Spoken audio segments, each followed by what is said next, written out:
لیکن راشد سمرو صاحب بھی ہیں, کاشف بھائی صاحب ہیں. کاشف صاحب کو میری آواز آ رہی ہے؟ السلام علیکم. وعلیکم السلام جی. اچھا کاشف صاحب, آج کی ملاقات سے صاحبزادہ حامد رضا صاحب اور سلمان رقم رضا صاحب کا جو تاثر ہے وہ یہ کہ مولانا صاحب پی ٹی آئی کے ساتھ چلیں گے, اس معاملے پر یکساں موقف ہوگا. اور میرا یہ تاثر ہے کہ کل کی ملاقات سے آپ لوگوں کا یہ تاثر ہے کہ مولانا صاحب حکومت کے ساتھ آن بورڈ اور ان کے ساتھ چلیں گے. کیا میں ٹھیک کہہ رہا ہوں؟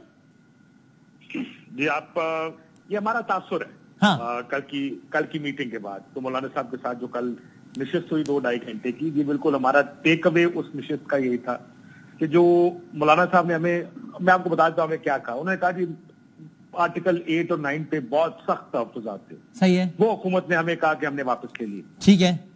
انہوں نے ہمیں یہ بھی کہا کہ جی اگر ملٹری کوڈ 2 سال کے لیے سنسیٹ کلاس کے ساتھ ہو تو کوئی حرج نہیں. یہ بڑا امپورٹنٹ ہے, 1 منٹ کے لیے رکیں. یہ مولانا صاحب نے کہا نا کہ فوجی عدالت ifs and buts کے ساتھ 2 سال کے لیے ہو تو اس میں حرج نہیں ہے. جی, اور بلکہ اس کو جسٹیفائی یا اس کی دلیل یہ تھی کہ یہاں پر دہشت گرد پکڑے جاتے ہیں, چھوٹ جاتے ہیں, بہتر ہے کہ کورٹس میں, ملٹری کورٹس میں جائیں گے. پھر ہم نے پوائنٹ آؤٹ کسی نے کیا کہ سر وہ 9 مئی والوں کا بھی یہ معاملہ ہے. انہوں نے کہا ہاں جی, اگر جس نے بھی کیا ہے, جو بھی کیا ہے, وہ تو پھر ملٹری کورٹ میں چلے گا. اس پر لگا کہ وہ گریک یا آن بورڈ ہیں. انہوں نے کہا مجھے حکومت کہہ رہی ہے سر آپ کے کہنے پہ مولانا صاحب ہم کانسٹیٹیوشنل کورٹ بنانے جا رہے ہیں, یہ جو آئینی کورٹ ہے. صحیح ہے. تو اب میں اس کی مخالفت کر سکتا ہوں. انہوں نے کہا کہ میرے کہنے پہ بن رہی ہے. سو کانسٹیٹیوشنل کورٹ پر ہی تو یہ اعتراض ہے کہ مدی کے من پسند ججوں کو ایک آئینی عدالت میں لگایا جا رہا ہے. سو اس پہ بھی مولانا صاحب آن بورڈ ہے. پھر ججز کی ٹرانسفر پر, جو ہائی کورٹ کے ججز کو ٹرانسفر کیا جا سکتا ہے, اس پر کامران مرتضیٰ صاحب نے یہ کہا کہ میں تو اس کے حق میں ہوں ذاتی طور پر. ذاتی طور پر. تو اس کا مطلب یہ ہے کہ وہاں پر بھی کہیں نہ کہیں کوئی ٹیکر ہے اس کا کہ وہ یہ کیا جا سکتا ہے. سو جو بہت سی نکات, جیسا میں کہا, بہت سی نکات پر مولانا صاحب آن بورڈ نظر آئے کہ ہم اس کو کر سکتے ہیں, یعنی یہ آئینی کورٹ کے اوپر, ملٹری کورٹ کے اوپر وغیرہ وغیرہ. مولانا صاحب آن بورڈ لگے کہ حکومت کے ساتھ چل سکتے ہیں ان تمام چیزوں پر بھی. ایکسچینج نوٹس باہر نکل کے صحافی اکثر کرتے ہیں.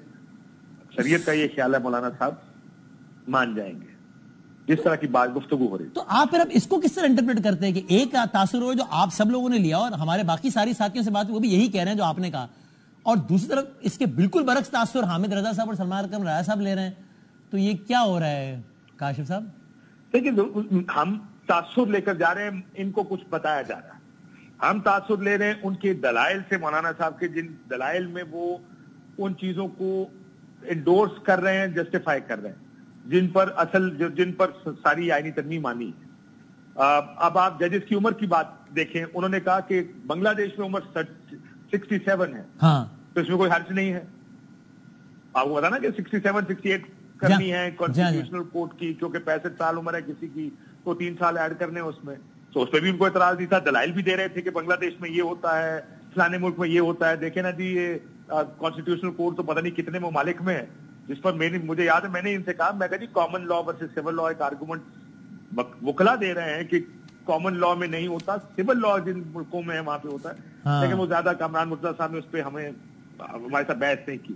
لیکن یہ کہ اگین آئی ایم سیئنگ, بہت سے نکات پر مولانا صاحب ہمیں دلائل دے رہے تھے. بلکہ میں اور روف کلاسا صاحب اکٹھے بیٹھے تھے, تو روف صاحب نے میرے کان میں ایک بات کی. انہوں نے کہا صاحب پوچھے گا بتائیں گے آپ کو, کہتے ہیں ہم اچھی کی کرنا ہے, ہم یہاں کیا کرنے آئے ہیں.